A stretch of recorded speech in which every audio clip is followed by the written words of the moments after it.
decided to come back and try farming. Of course, being ecologists, we were always more environmentally minded, and what we liked about farming was the ability to try and do some conservation, sort of hands-on work on our own farm, as opposed to, I don't know, we got sort of disillusioned with academics. So we've been farming since 1997, the two of us. We started, we just joined my parents' conventional rice farm. We slowly started doing organic rice, starting in about 2000. Just one small 20-acre field, and as we got experience and became more successful, we started adding more of our fields to our organic rotation.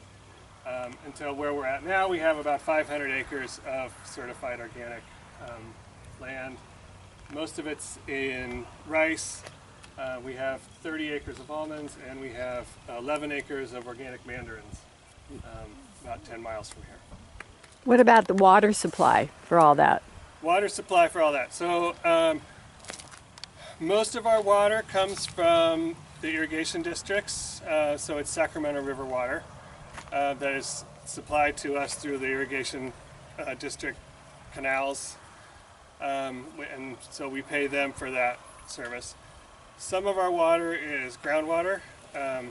So our orchard, for example, both of our orchards, the mandarins and the almonds, are on groundwater.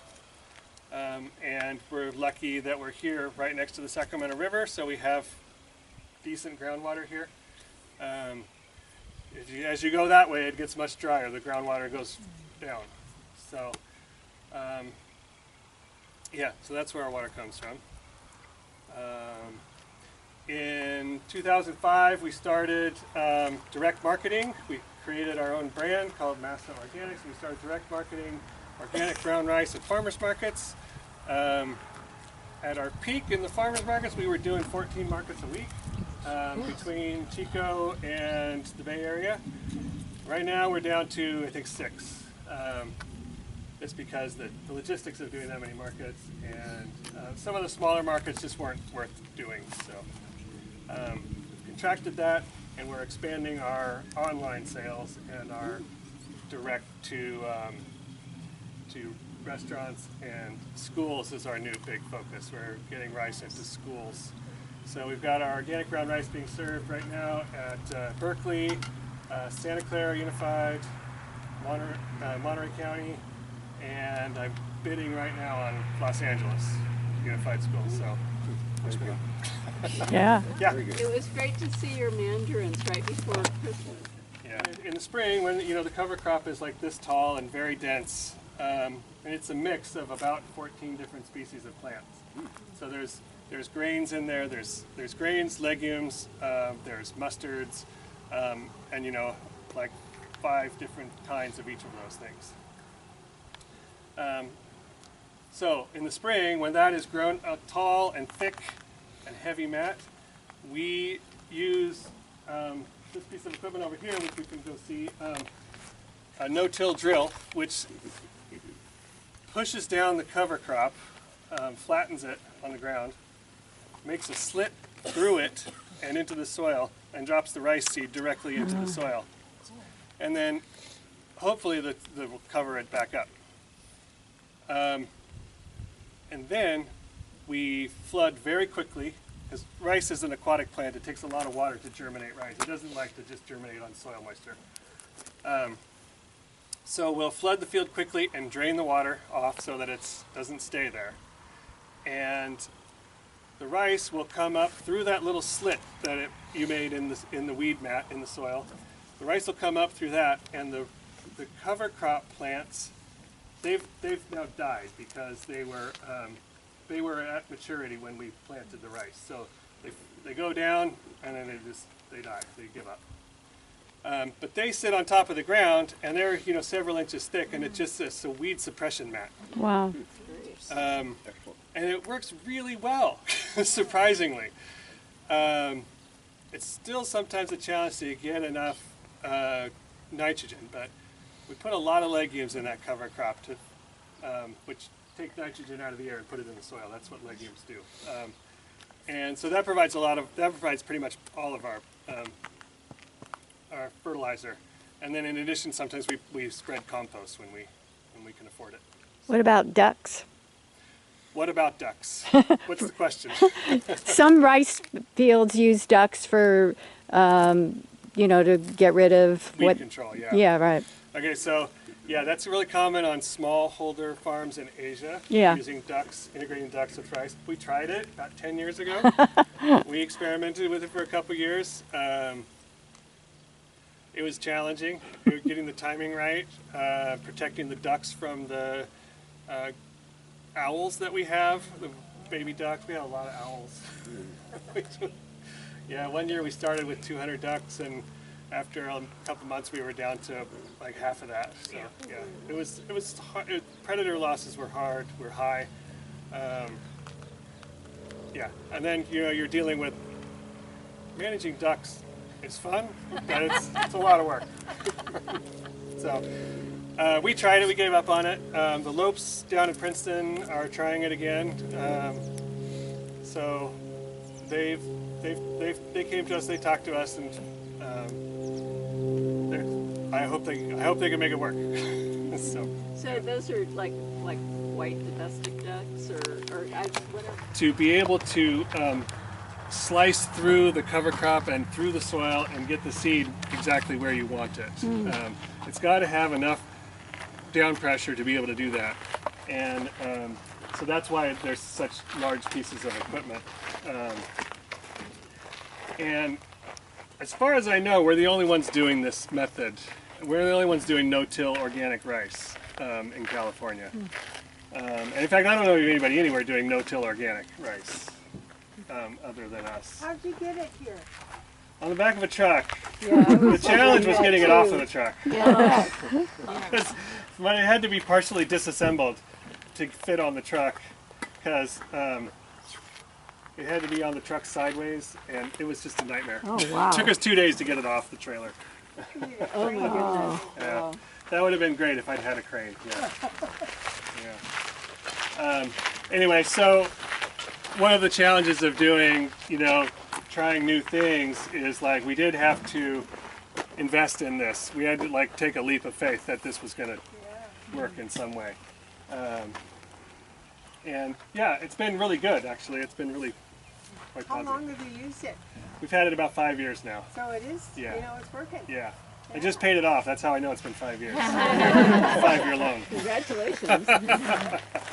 All right, so shall we walk down the cemetery? So are they small bits that actually do the... How far into the ground this disc blade I see. cuts. And then the seed drops out of this little, there's a little thing down here. The seed drops out of these tubes. Wow. The seed comes down out of the tube, Yeah. drops down into the slit right next to the disc blade. And then these little guys, these white things, push the seed down so it makes good contact with the soil, which helps germination. You want the seed to be in contact with the soil. And then these wheels on the edge here that are on the angle, their job is to close up the trench, close up the little slit. And I have been experimenting with different styles. Yeah, I So was gonna say, so that's different kinds. Right. those are the original ones from John Deere. They don't work real well in this system because there's so much cover crop residue. But what I found though is each of these works well in different conditions, and so it's hard to figure out which one to put on. So, What's the interval Yeah. of the seed dropping? what's that? Is it the spacing between? We try all this stuff partly is climate change. We're trying to reduce our emissions. We're trying to reduce the methane emissions from the rice fields, the diesel emissions from our tractors. We also use biodiesel in all our tractors, which has lower carbon emissions than petroleum diesel. Some of it we make, some of it we buy, Oh, but we do our best. So yeah. Are you a diesel? Are you a mechanic? Are you the one that fixes this? Yes. You watch a lot of YouTube videos. Yeah. Your friend in the Midwest. Yeah. I don't do like diesel mechanics. I don't fix the engines of the tractors, but I fix everything else. Yeah. Yeah. So the right to repair Bill, did that ever get passed? Does that I don't know. My affect you? tractors aren't new enough Okay. to like have a problem with that. There's no Okay. computer Okay. on this one. They're silly core about that.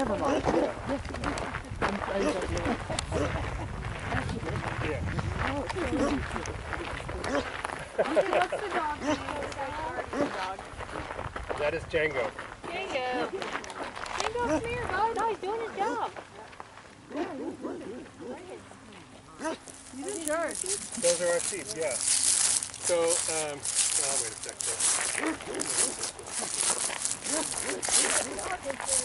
You stay out all day and with the sheep? He lives with the sheep. And night too? Day, night. Yes. Yep, that's his job.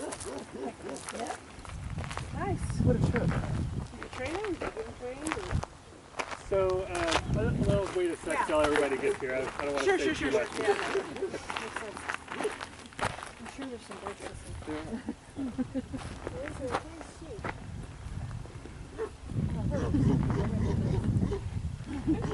Do you have to feed him or are you fine to Oh yeah, no, we feed him. For sure, yeah.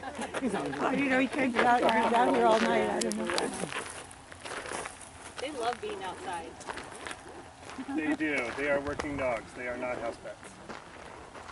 My sister has a rescue that she has to bribe with salami, and she wants him to come towards the house. Yeah. Yeah. Yeah, I can't even touch him. He won't. Yeah. I feed him every day, Yeah. twice a day. Wow. So we do have a flock of sheep. As I mentioned, regenerative agriculture, one of the principles of regenerative ag is integration with animals, with livestock, grazing animals particularly. So we got the sheep when we were, our orchard was new and we were growing it from the start as organic, and that's difficult. Learned a lot of lessons doing that. But anyway, we were spending all of our time trying to keep the grass and the weeds down. And so we started experimenting with sheep to help us control the grass in the orchards. And then we've kept them ever since. And now what they do is we grow a cover crop in the orchard, which we'll see in a sec. And then in the spring, again, when the cover crop is up like waist high, we bring the sheep through and we put them in small temporary pens with using this sort of electric fencing here. And we move them every single day. And they go through the orchard just sequentially and just eat the whole cover crop down. And then, for food safety reasons, we have to pull the sheep out of the orchard. They can't be in the orchard all summer. So May 1st, 90 days before harvest, approximately, the sheep have to come out. Which of course then means, what do you do with the sheep the rest of the year? Right. So we often have fields that are fallow, like this one for example, or we're growing cover crops in other fields that we'll let them graze. We've let them graze crop residues when we're growing things like sorghum. Sometimes we grow things specifically for the sheep to eat. Sometimes we put them out here on the railroad track and have them eat the grass down out here, try to control the star thistle. And then we grow a lot of hay too, which you can see in our pole barn over there, because there are always times of the year where the fields might be flooded,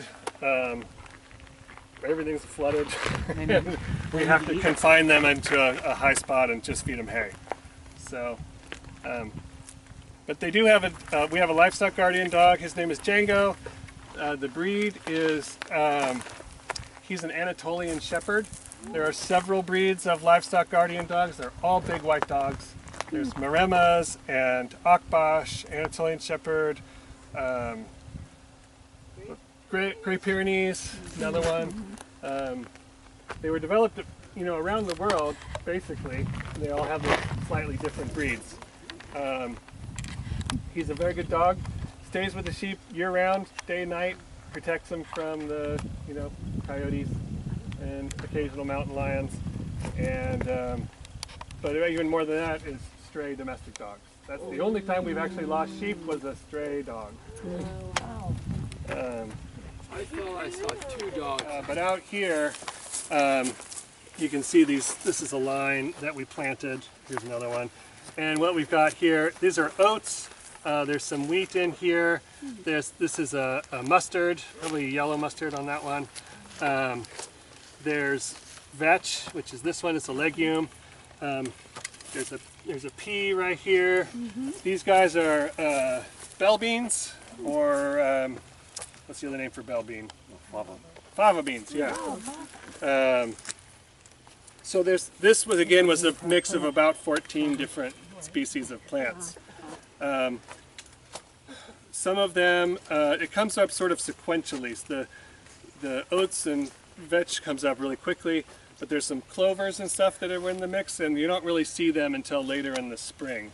And sometimes actually after the sheep come through and graze it off, then you see those clovers start to come up and come through. So these three-leafed, that isn't clover? Jen? So this is called burr clover. This is just a weed in the field. Right. The burr is a giveaway. But it is a nitrogen fixing legume, which is great. But yeah, the sheep eat it, but it also gets their little burrs get in their fleece and their hair and stuff like that. Oh It's a yeah, pain in the butt. nasty. Yeah. So,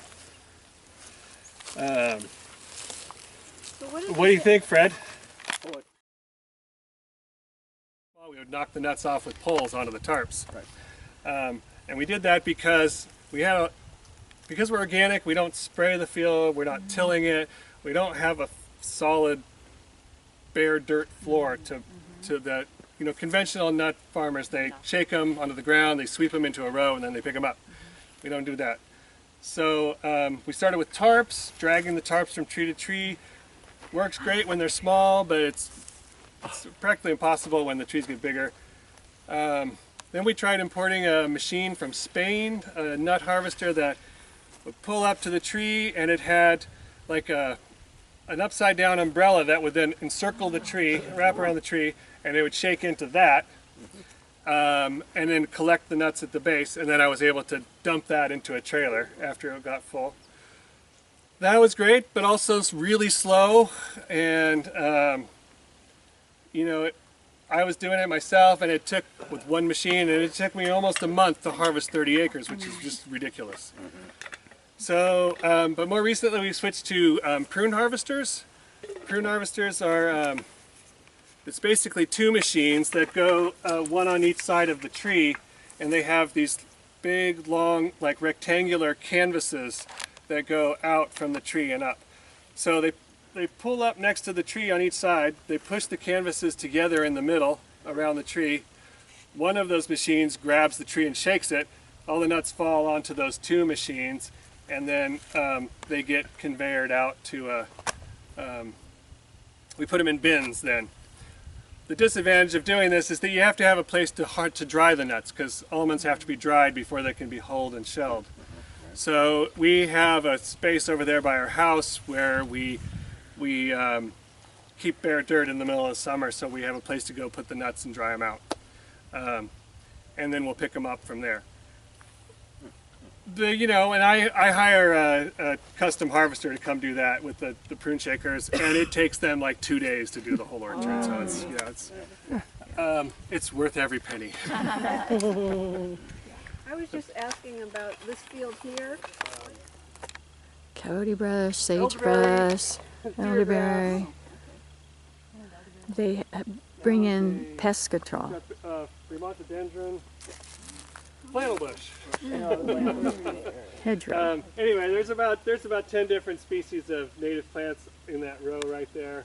We're going to be planting more down at the end of it, and also a bunch in our mandarin orchard this year, just for habitat purposes, and because I was a botany major and I really like native plants. Yeah. That's 145 panels. Solar that panels. Powers are all our irrigation pumps, and our house and the shop over there. And it's not like directly linked to our house, for example, but PG&E had this program at the time. It was like they take the amount of power that the panels produce, and they distribute it amongst the 4 electric accounts that I have. So, but it pretty well covers. I mean, our house is always a zero bill. The orchard, it's in the peak irrigation season. The pumps use a lot of power, and so we will have to pay right like in the middle of the season, like July and August. We'll have a bill for that. So